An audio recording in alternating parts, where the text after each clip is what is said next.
Bonsoir à tous, ravi de vous retrouver comme chaque soir en direct sur KTV. Nous sommes le mardi 5 janvier. Politique dans votre 19h. S'il reste encore silencieux quant à une éventuelle candidature lors des cantonales, le député Mansour Kamardine poursuit son travail de parlementaire. Depuis le début de son mandat, il plaide pour l'élaboration d'une loi de programme à Mayotte. Pour appuyer sa demande, il s'est fendu d'un courrier à l'adresse de Sébastien Lecornu, le ministre des Outre-mer. En effet, selon le député, seule une loi de cet acabit est à même de remédier aux maux qui freinent le département. On l'écoute lors de la matinale de Kwesi. Il y a eu des lois de programme qui ont produit des effets,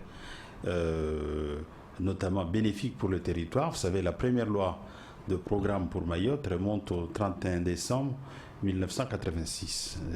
C'était sous le gouvernement de Jacques Chirac qui est venu nous rendre visite le 19 octobre et qui nous a proposé de nous engager dans cette loi de programme et qui a permis, parce que Mayotte intègre le plan global, le plan national, qui était fait maintenant, il n'y a plus de plan national. Et puis, ça a permis une convention spécifique pour Mayotte qui était adaptée aux réalités mahoraises.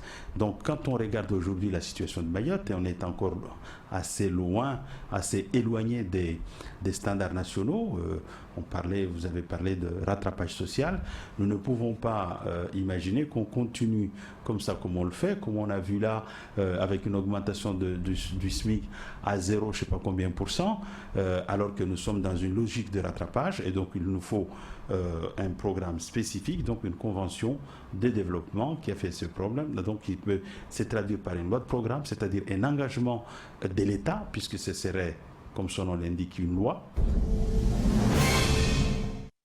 Et tout autre sujet maintenant, ils avaient engagé un véritable bras de fer avec leur direction, mais la bataille est bel et bien perdue pour les sapeurs-pompiers professionnels de l'aéroport de Mayotte. Ce 1er janvier, ils ont été contraints de céder leur poste à des pompiers sous contrat de droit privé. Réaffectés dans des casernes sous l'autorité du SDIS, leur quotidien s'en retrouve bouleversé aux grandes dames des responsables syndicaux. Ivan Rakotobao est parti à leur rencontre. Reportage. 6 ans qu'Abdallah était sapeur-pompier professionnel à l'aéroport de Mayotte. Poussé vers la sortie en juillet 2020 avec 3 autres de ses collègues, il a été réaffecté dans la caserne de Pamandzi sous l'autorité du SDIS, le service départemental d'incendie et de secours. Il y a 5 jours, c'était au tour de ses 12 derniers collègues, encore en poste, d'être débarqués. Qui nous virent tous et qui gardent leur aéroport métropolitain. Parce que moi, je crois que c'est un goût très amer, ce qu'ils ont fait et ce qu'ils nous montrent actuellement et ce qu'ils font. Mais maintenant, l'État prend sa responsabilité et qu'ils assument et qu'ils cautionnent ce qui se fait à Mayotte. Mais nous, les Mahorais, nous n'assumerons jamais. Et nous disons encore une fois, là, on s'est fait vraiment baiser. Depuis le 1er janvier, des pompiers de droit privé ont pris le relais à l'aéroport. Une stratégie réfléchie par la direction pour se débarrasser des oppositions, selon Abdallah. Parce que nous, on avait le droit de grève et on pouvait dire les choses qui ne se passaient pas bien au niveau de l'aéroport. Mais aujourd'hui, si c'est des sapeurs-pompiers de droit privé, ils n'auront pas le droit de dire quelque chose et ils peuvent se faire licencier à tout moment et azimut. Alors maintenant, qu'ils prennent leur courage à deux mains, au lieu de se cacher et dire les choses en face, que vraiment c'est ce qu'ils voulaient et maintenant ils ont réussi. Alors ils peuvent vivre peinard au niveau de l'aéroport de Mayotte. Comme pour Abdallah, tous les pompiers écartés ont été mutés dans des casernes du SDIS. Une nouvelle affectation qui leur réserve un quotidien bien différent de l'aéroport. Quand on est à l'aéroport, on n'a que des missions aéroportuaires. C'est plus basé sur les aéronefs et ce qui est accident, incident, etc. Aujourd'hui, au niveau du SDIS, on va toucher sur tout. On a les AVP, on aura aussi les accidents divers, on aura les secours à personnes diverses. Là, on va toucher à tout au niveau du SDIS. Ouais, on s'adapte, c'est notre métier, on est là, on fait le boulot, ce qu'on nous demande. Battu sur le terrain syndical, mais pas abattu, Abdallah et ses collègues entendent reprendre un quotidien normal au service de la population.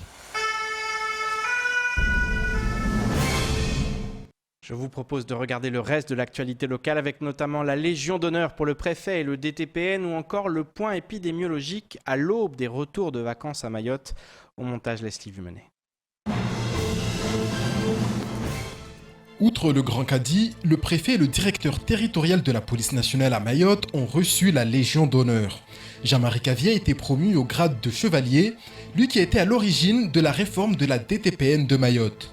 La direction départementale de la sécurité publique réunit la sécurité publique, la police aux frontières, le renseignement territorial et les services de recrutement, d'information, de RH et de la gestion des ressources. De son côté, le préfet Jean-François Colombet était honoré pour l'ensemble de son œuvre, avec notamment la mise en place de l'opération Chicandra et de la DTPN, les décasages, le lancement du projet de piste longue ou encore la lutte contre l'épidémie de Covid-19. Il a œuvré à éviter une casse économique sans précédent en actionnant tous les leviers possibles pour éviter les faillites en masse pendant le premier confinement et la prolongation de l'état d'urgence sanitaire. L'épidémie de Covid-19 est toujours bien présente. Bien qu'elle ne manifeste pas de courbe similaire à la première vague, la période des fêtes aura d'ailleurs rimé avec un relâchement des gestes barrières dans le 101e département. L'ARS reste donc vigilante quant à la rentrée et son inévitable brassage. Plusieurs étapes sont actuellement en cours de mise en place, telles que la formation des infirmières scolaires et paramédicaux à la réalisation des tests antigéniques directement dans les écoles pour les établissements où il y aurait suspicion. L'université sera tout particulièrement ciblée. L'ARS entend également adapter les consignes nationales de renforcement de la troisième étape de la stratégie de lutte contre l'épidémie, laquelle consiste à alerter, faire le tracing et isoler. Si Mayotte n'était pas concernée par la première vague de vaccination, elle le sera pour la deuxième. Et c'est en ce moment que les décisions concernant les modalités de cette vague sont en train d'être prises. Du 12 janvier au 16 mars, le REPEMA organise un jeu concours sur son compte Facebook. Chaque semaine, des goodies seront à gagner. Pour ce faire, il faudra regarder l'épisode de la série Askip de la semaine sur YouTube et répondre à la question sur la page Facebook Réseau Périnata Mayotte. Chacun est invité à participer au quiz, commenter et pourquoi pas être tiré au sort si la réponse est correcte. Le réseau de périnatalité de Mayotte a d'ailleurs décidé de créer sa propre chaîne YouTube. La plateforme se veut un outil incontournable dans la diffusion des campagnes de sensibilisation de l'association mahoraise. Avec cette série, le REPEMA souhaite de nouveau promouvoir et sensibiliser la population mahoraise pour renforcer le niveau d'information sur le sujet de la périnatalité. Pour rappel, l'association a pour mission de sensibiliser la population aux thématiques de la contraception d'urgence, des IST, de l'IVG, de la parentalité, du désir de grossesse ou encore de l'allaitement.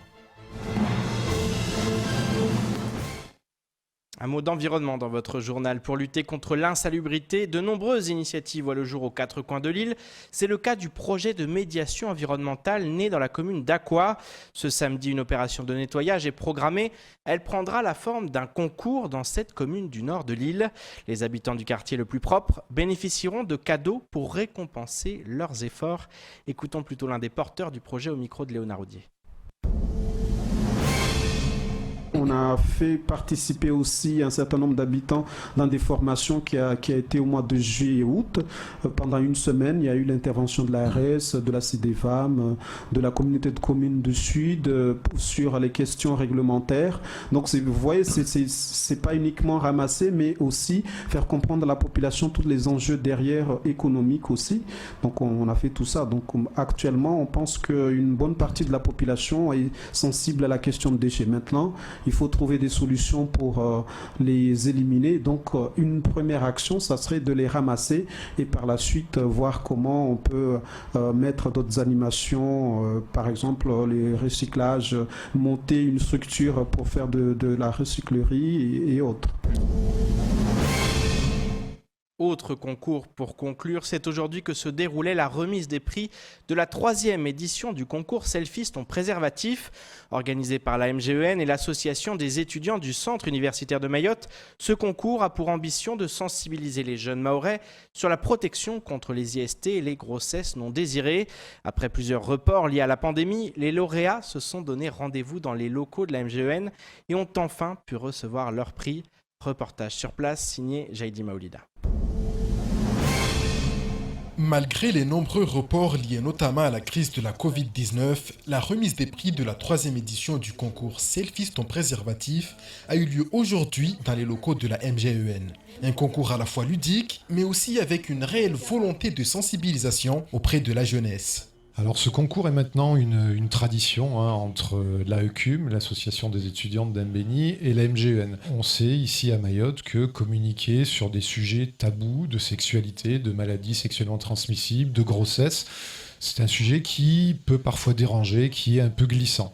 Et nous avons trouvé la formule de ce concours ludique, amusante et vraiment intéressante pour communiquer auprès des jeunes. C'est beaucoup plus efficace que par exemple une campagne d'affichage dans les rues de Mamoudzou ou même un spot télé. Le concours est accessible aux jeunes lycéens et étudiants scolarisés à Mayotte. Ce n'est pas un hasard, ces derniers jouent un rôle essentiel en termes de prévention. Ça consiste à se prendre un selfie avec un préservatif et avoir un message de prévention pour inciter les autres à se protéger contre les IST et également contre les grossesses précoces. C'est important que les jeunes soient eux-mêmes porteurs de leur propre message de prévention, puisque depuis 10 années, on sait que les campagnes qui sont actuellement à Mayotte, ce n'est pas des campagnes spécifiques des personnes, ce n'est pas des campagnes locales, mais ça vient de l'extérieur.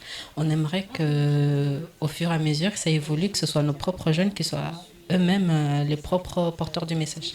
Plusieurs jeunes ont joué le jeu pour l'occasion et le discours a été entendu. En plus des nombreux lots promis aux vainqueurs, les candidats avaient une source de motivation supplémentaire qui les ont poussés à participer au concours. Envoyer un message aux jeunes qui ont une vie sexuelle aujourd'hui, ils ne se protègent pas forcément et je trouve ça dommage car du coup il y a beaucoup de gens qui tombent enceintes, qui n'arrivent pas à gérer la grossesse, des bébés qui sont avortés pour rien. La 4e édition du concours se déroule en ce moment même et prendra fin en février. N'hésitez pas à vous lancer car se protéger et protéger les autres, ça paye. Nous lui remettons un billet d'avion. C'est ainsi que s'achève cette édition. Merci de nous rester fidèles sur KTV. Je vous donne rendez-vous demain dès 19h pour tout connaître de l'actualité locale. Excellente soirée sur Kwezi.